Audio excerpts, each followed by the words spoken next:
মাথায় রাখবে, প্রস্তুতির সেরা ঠিকানা হচ্ছে স্টাডিস্টার WB ইউটিউব চ্যানেল, অর্থাৎ আমাদের চ্যানেল। তোমরা নিচে আমাদের যোগাযোগ নম্বর দেখতে পাচ্ছ, এই নম্বরে যোগাযোগ করে তোমরা তোমাদের প্রয়োজনীয় সাবজেক্টগুলির 100% কমনযোগ্য নোটপত্রগুলি সুলভ মূল্যে সংগ্রহ করে তোমাদের প্রস্তুতিটা জোর কদমে নিতে পারো। সেই সঙ্গে তোমাদের সুবিধার্থে জানিয়ে রাখি, আমরা একটা হোয়াটসঅ্যাপ গ্রুপের ব্যবস্থা করেছি।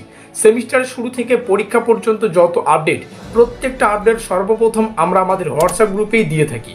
হোয়াটসঅ্যাপ গ্রুপের লিঙ্ক ডেসক্রিপশন বক্সে দেওয়া আছে। তো যাই হোক, ফিরে আসছি ভিডিওটির মূল টপিকে এবং দেখিয়ে দিচ্ছি কী রয়েছে বিস্তারিত তথ্য। শুরু করছি আজকের এই ব্রহ্মাস্ত্র সাজেশনমূলক ক্লাসটি। আর ভিডিওটি শুরুতেই তোমাদের সুবিধার্থে জানিয়ে রাখি, আমাদের সম্পূর্ণ সিলেবাসে 6টা ইউনিট আছে মেজর 6 হিস্ট্রিতে। ঠিক আছে, মেজর 6 হিস্ট্রিতে 6টা ইউনিট আছে। আমরা 6টা ইউনিট থেকেই মোস্ট ইম্পর্টেন্ট ফুল চ্যাপ্টার ওয়াইজ সাজেশন আলোচনা করছি। সেই সঙ্গে টপ মোস্ট ইম্পর্টেন্ট 6 এবং 12 নম্বরের প্রশ্নের লিস্ট তোমাদের সামনে শেয়ার করব। প্রশ্নগুলো বাংলাতেও থাকবে, এখানে লিখে দিচ্ছি, আবার ইংলিশেও থাকতেছে, যার যেটা পছন্দ সেটা তোমরা দেখে নেবে। তার আগে জাস্ট 2-4 কথা একটু ভালো করে তোমাদেরকে বুঝিয়ে দিতে চাই বা বোঝাতে চাই।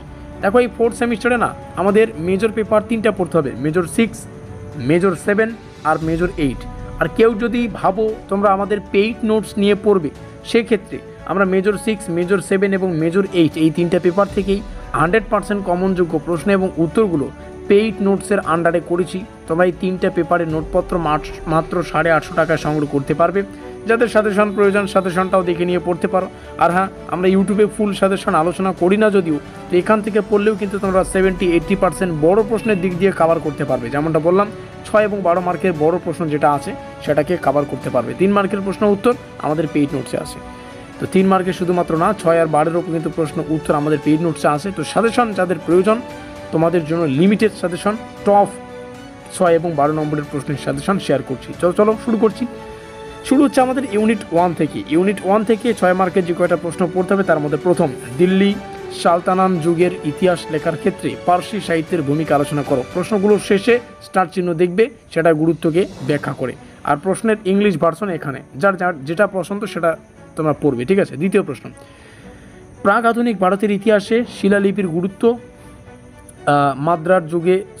মাদ্রার মাধ্যমে দিল্লি সালতানাত সম্পর্কে কি জানা যায়। আর এখান থেকে 12 মার্কের যে প্রশ্ন পড়তে হবে, দিল্লি সালতানাত যুগের ইতিহাস লেখায় বিভিন্ন উৎস সম্পর্কে আলোচনা করো। মধ্যযুগীয় ভারতের ইতিহাসে স্মারক, মুদ্রা ও স্থানীয় ভাষার নথিপত্রের তাৎপর্য। আমি জাস্ট বাংলাটা পড়ছি, তোমরা ইংলিশটা এখান থেকে দেখে রাখবে। ইউনিট 2 আমরা চলে আসবো। এখান থেকে তোমাদের 6 মার্কের যে প্রশ্নগুলো পড়তে হবে, খলজি ও তুগলক শাসকের শাসননীতি। তারপরে হচ্ছে মঙ্গল হুমকির প্রেক্ষিতে দিল্লি সালতানাত কী প্রক্রিয়া জানিয়েছিল। পানিপথের প্রথম যুদ্ধের তাৎপর্য। তারপরে 12 মার্কের যে 3টে প্রশ্ন পড়তে হবে এখানে দেখতে পাচ্ছ, তার মধ্যে প্রতিটাই গুরুত্বপূর্ণ, প্রত্যেকটাই পড়ে রাখবেন। আমরা চলে আসবো পরের ইউনিট 3। এখান থেকে 3 মার্কের 6 মার্কের জন্য 2টো প্রশ্ন, দিল্লি সালতানাত রাজত্বের গুরুত্ব, উলামা, ঠিক আছে, ও রাজনৈতিক কর্তৃত্বের সম্পর্ক। 12 মার্কের 2টো প্রশ্ন তোমাদের সামনে রেখেছি, দিল্লি সালতানাত শাসন ও অভিজাত শ্রেণীর মধ্যে সম্পর্ক। আর এখানে প্রত্যেকটার প্রশ্ন তোমরা 12 মার্কের দেখতেই পাচ্ছ ইউনিট 4 থেকে। ইউনিট 4-এ চলে আসবো। ইউনিট 3 থেকে ওগুলো ছিল। ইউনিট 4 থেকে যে 2টো 6 মার্কের প্রশ্ন রাখা আছে, বাহমানি রাজবংশের উত্থান ও প্রশাসনিক বৈশিষ্ট্য, বিজয়নগরের সাম্রাজ্যের আর্থসামাজিক বৈশিষ্ট্য এখান থেকে পড়বে। 12 মার্কের প্রশ্ন এখানেই রেখেছি। আর শ্রেষ্ঠ এখানে 5 নম্বর অধ্যায় থেকে রেখেছি, এগুলো দেখে রাখো। ঠিক আছে, আর এখানে আমাদের রয়েছে 6 নম্বর অধ্যায়, এখান থেকে শুরু হচ্ছে। খুব ভালো হবে তোমরা যদি আমাদের হোয়াটসঅ্যাপ গ্রুপে যুক্ত থাকো। তো হোয়াটসঅ্যাপ গ্রুপে কিন্তু আমাদের এই সাজেশনটার পিডিএফটাকে দেওয়া হবে, তোমরা চাইলে আমাদের হোয়াটসঅ্যাপ গ্রুপে যুক্ত থাকতে পারো। আর নোটপত্রের জন্য আমাদের এই নম্বরে যোগাযোগ করো, এখানে দেখতেই পাচ্ছ 7384041536। মিলতে हैं अगली वीडियो में।